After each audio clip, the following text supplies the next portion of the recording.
are two chairs for a reason. I was actually not to fly solo.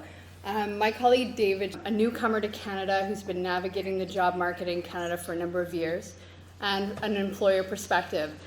So I'm going to channel David as best I can. I mean, we certainly had a number of chats about this before today, so I've got, I think, a good perspective from his point of view.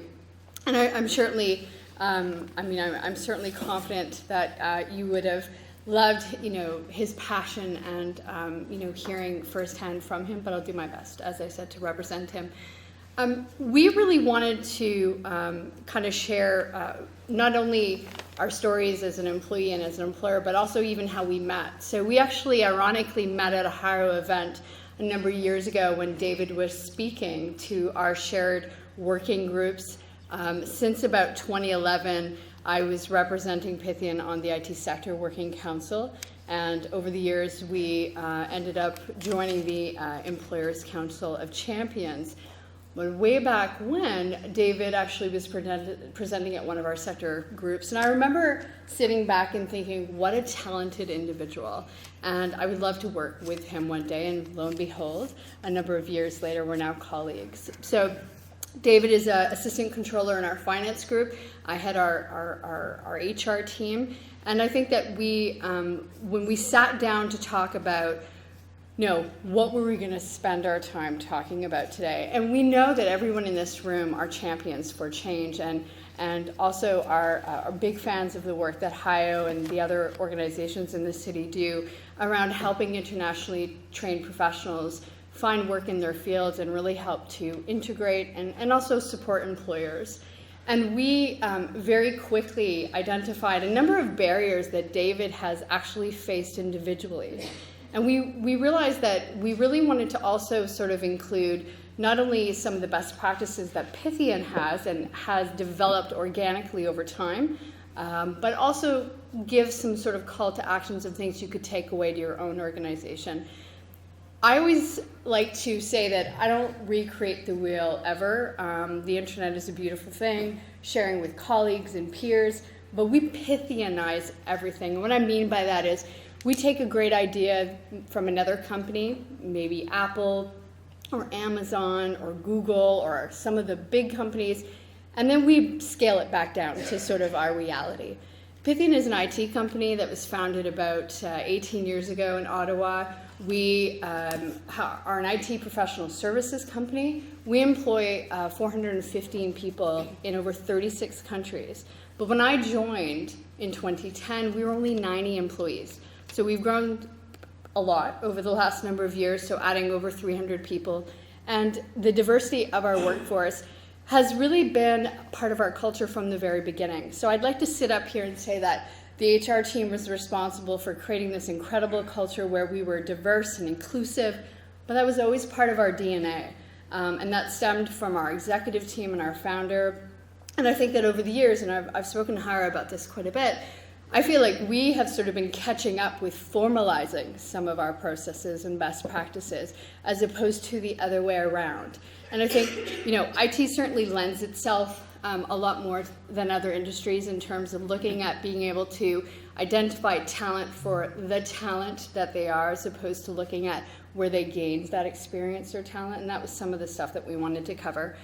So when we looked at sort of David's relationship with HIO and looking at sort of the journey that he went on from being someone new coming to Ottawa and navigating the job market, looking at trying to find his first employer, an employment opportunity, and speaking at HIO, he was still in the job. He was still looking for a job at that time. I remember that, and fast forward to many years later, he actually becoming a coach in one of the HIO sessions. So it was really a great experience for him to kind of do a full sort of, 360 from being able to talk as someone looking for a job and then actually being able to provide coaching and support to folks in a position that he was in a number of years back.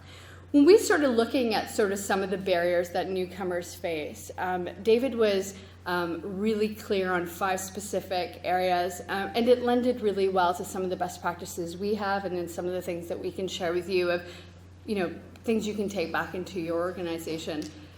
David clearly remembers the frustration about trying to find his first position and really recognizing that lack of Canadian experience was a barrier. And while we both discussed at length how important it is that organizations recognize that it is not appropriate to ask that question or to lead candidates down the path to find out if they have Canadian experience. David, in his experience with other newcomers and myself as well with some of the coaching and mentoring I do, we know that there is that unconscious bias still there. And that I think, David was very adamant that, his experience with Pythian was very, very different. We never asked, even when we were still allowed to do that, we didn't ask about Canadian experience. We really focused on where our candidates gained their experience in terms of their work experience, not the location of which they gained that experience. And from many newcomers to Canada who we have engaged, have shared that with us, how sort of refreshing it was. That wasn't a focal point for us, and David echoed that as well. And some of the practices that we've sort of developed over time and that we have really formalized, because early on we would trial things to see if it would help, recognizing that while our hiring managers, while we work with them very closely, we provide them coaching and training on best practices. We've just spent the entire afternoon understanding that as human beings we all do have unconscious bias, and we need to just have self-awareness and then learn how to self-regulate that. So I think some of the things we've done to sort of support our hiring managers are simple things like removing the names from resumes. You mentioned that as well in your talk. And it's something very simple to do. You can replace it with a candidate ID. You can remove any blogs or Facebook links, anything that really can identify someone's gender or someone's background, both culturally or religiously. And immediately the hiring manager focuses on the experience. And I think that it's natural when we get resumes from all over the world, because we hire we have employees in 36 countries. And if you have hired internationally, you'll see that in some countries, a resume with a photo, if you don't have that photo on there, the employer won't look at it. So we have resumes from all over the world, and we need to make sure that we remove information about who the individual's parent is, or where they went to school, or their religion. We remove that from the resumes. So right away we remove that barrier for our hiring managers that can really focus on the experience. Another thing we have done and we've been building over years is developing a really consistent hiring practice. We have scoring guides that have been developed, both externally that we use and also for internal recruitment. So we do a lot of promotion from within. And in order, again, to remove barriers and ensure that there's a fairness and consistency, we have something called a letter of intent that we developed that really looks at identifying the qualifications that we're looking for, and the employee has an opportunity to very much focus on how they meet these qualifications. We do something very similar for our external candidates as well. And we always have a minimum of 2 interviewers partaking in the interview process, plus human resources. So again, there's that support there. And I was actually sharing a story with one of my colleagues at the table today to say that, it's never with malintent that someone is looking to connect with someone. We had a hiring manager just before the holidays trying to bond with a candidate and was very innocently saying, "Are you finished your Christmas shopping?" And that individual didn't necessarily celebrate Christmas. And again, it was an opportunity for us to once again realize, we want to provide our hiring managers different ways to connect with candidates. But again, it was certainly not with malintent, and the candidate, they, had a good discussion and sort of, moved on with the interview. But it was something that we recognized. It does happen naturally, and it certainly was not with malintent. We also tried to lead the discussion, so that following an interview, HR, who's always present in the interviews, really focus the hiring manager's decisions on the candidate's experience, on the candidate's actual interview in terms of determining how they meet the various qualifications. So that's really a good role that HR can play. And it's something that has, I think, worked really well for us. I've often said that this is something that is never 100% complete. This is something that you need to work on all the time. It's always requiring updates. We never feel that we've removed all our unconscious bias. I think that is constant education and training and an openness about our hiring managers, sharing potential concerns they have, making sure that they want to be putting forth their best foot in terms of conducting interviews on our behalf. And I think creating that openness in that environment with our hiring managers has really lent really well to sort of a successful partnership with our hiring managers and human resources. And it's also about creating excellent candidate experience. We really feel that an interview is a two-way. It's really about a two-way partnership. We want our candidates to make the right decision joining us. We want to make the right decision when we're engaging them, and we feel we take that very seriously. The second thing that David brought forward was, and we had a really interesting discussion about this, about not being Canadian enough. So he expressed his experience not only as a newcomer to Canada in his first position with a Canadian employer, but also friends and peers that he has seen who have actually tried to fit in. And he attested it to what we hear about, when you think back of high school and you want to fit in with the in crowd, and changing things about yourself that are strengths and are things that make you stand out in a positive way to try to fit into sort of the workforce at play. And he said that he's often seen people try to sort of hide those things. And what he said he appreciated really about our work environment was that we embrace all differences. And we actually, when we look at our employee base, we have over 36 languages spoken. Just I think in our office alone, on many days you will go through the hallways and hear people speaking in their mother tongue. And when we look at ways that we can kind of create more of an inclusive work environment and make sure that people do feel comfortable being who they are and expressing themselves in various ways, both culturally and religiously, we focus a lot on the onboarding piece of when new hires start. Something we created a long time ago in our onboarding program early on was a peer-to-peer sort of, it sort of evolved from mentorship to sort of more of a buddy program, and really essentially it's about partnering a new hire with someone who's been in the organization for some time to provide them a point of contact where they can navigate the new environment that they're in. And we try to match people, not necessarily on, to sort of, I guess, embrace that diversity. And David was speaking to me about his experience. We actually call it the P&G Commander Program because we're techie geeks, and that's the name that won out from the employees. But as a commander, your responsibility is really to support the new employee. And those relationships, they go on for years. And so often when you ask employees, you'll see them connecting with folks, and they're not on the same team, you then learn that it's because they were paired when they first joined the company, and the relationship just continues to go on for many years. And he was sharing with me some of the benefits that he felt the program allowed him to sort of just kind of feel a lot more comfortable with our environment, and again naturally navigate and ask his sort of commander some questions that he wouldn't maybe feel comfortable asking human resources or other members of the team. So it was just an opportunity, again, another vehicle for him to kind of get that comfort about navigating sort of a new work culture.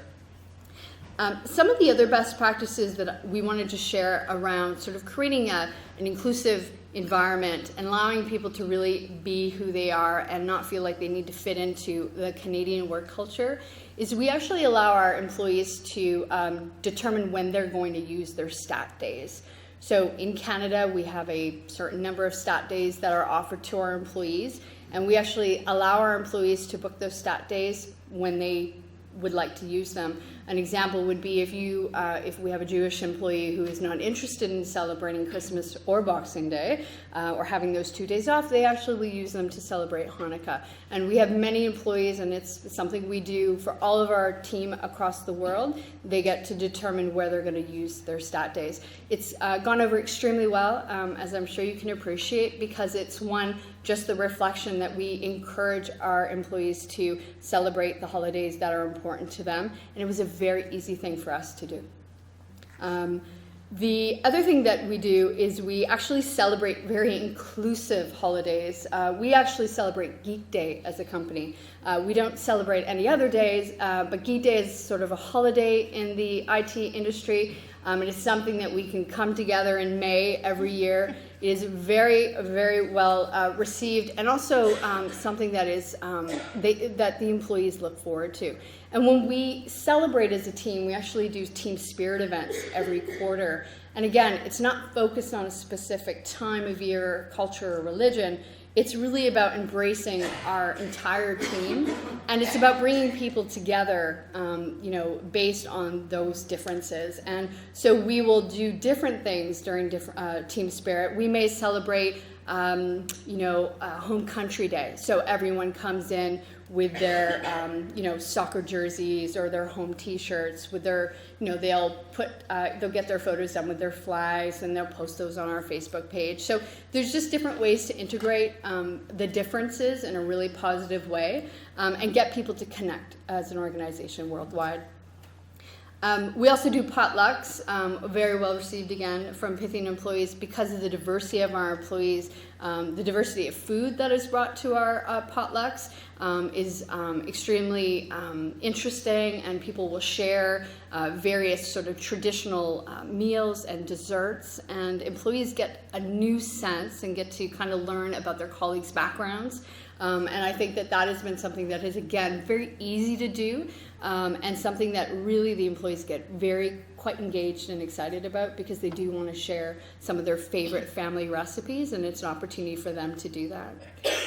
Another barrier that we discussed was the language barrier, and I think that that's something that we hear about quite a bit with newcomers who are not only navigating the job market for the first time in Canada, but recognizing that English is not their first language, and they have to navigate interviews and connect with individuals for the first time, recognizing that they would be more comfortable in their mother tongues. He had mentioned something that I thought was really interesting, and he has found that a lot of people apologize immediately for their for not being able to, or not having English as a first language. And he has always felt that by apologizing, you immediately set a tone for that interview. And he and I discussed a lot about Pythian's practice about we do not have formalized language testing. We recognize that while English is the mother tongue of our day-to-day business, we embrace all languages, and we actually welcome it. We have clients in many countries, and we love that our clients can also relate to each other as employees and speak to each other in their mother tongue where they're comfortable, but also to speak with clients as well, our international clients. And I think that is something that, in HR, we really look at how can we, in our interviews, ensure that we remove things like jargon. A couple years ago, we actually created a Pythian dictionary because we felt that we used a lot of jargon in our organization. We remove it during the interviews, but once you become part of the organization, it's hard to get away from it.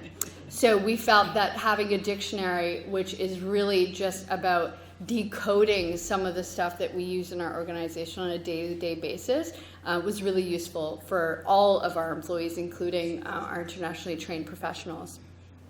Other things too was, when you are interviewing, you own that. You can reframe questions. You can really help someone feel comfortable, or you can really help them be uncomfortable. And I think, we take ownership on that. We don't, when we leave an interview, a successful interview for us is that candidates walked away and thought, wow, I'm really glad I took the time to speak to this company. And I think a lot of times, companies take the viewpoint that they should be lucky to talk to us. Well, we actually think of it the other way. We're lucky to talk to them. And we want to make sure that the experience, no matter how short or how long the interview is, and whether they're successful or not, that they walk away referring us that, and just for the fact that our company gave them an incredible experience, they felt respected and that they were happy that they took the time to talk to us. Another thing we talked about was it's important to be flexible, but it's really important to know what areas of interest you want to pursue. David and I do a lot of mentorship, and we actually found that we both mentor with OCISO, one of the settlement agencies in the city. And we recognize that when we meet newcomers to Ottawa, which we will this evening, and so it's definitely pertinent to talk about this. These folks are eager to work. They want to be flexible and they want to be open to an opportunity that you may have available to them. The challenge as an employer, and I'm sure you can all appreciate, is as employers sometimes we get stuck with, we know what open positions we have. And unless that person's really clear that I am a software developer and I want to do software development, we can't necessarily always kind of open our minds to what else this individual could be a good fit for. So David and I were really talking about, what could we do to kind of help folks in those discussions during interviews to kind of expand out when they're starting more with, I'm very open and I'm flexible to any opportunity. We can help take ownership and guide that individual. Well, tell me about what you studied in school. Well, why did you choose that profession? Or what is it that you're passionate about? Or tell me what you would do if you would be able to work for free. I mean, really, this is our opportunity to really pull out not only what that person's passionate about, but what that person really wants to be doing. Recognizing that they do want to offer that flexibility and they do want an opportunity to kind of bridge into your organization. It's really important to set those expectations so you can find the right fit.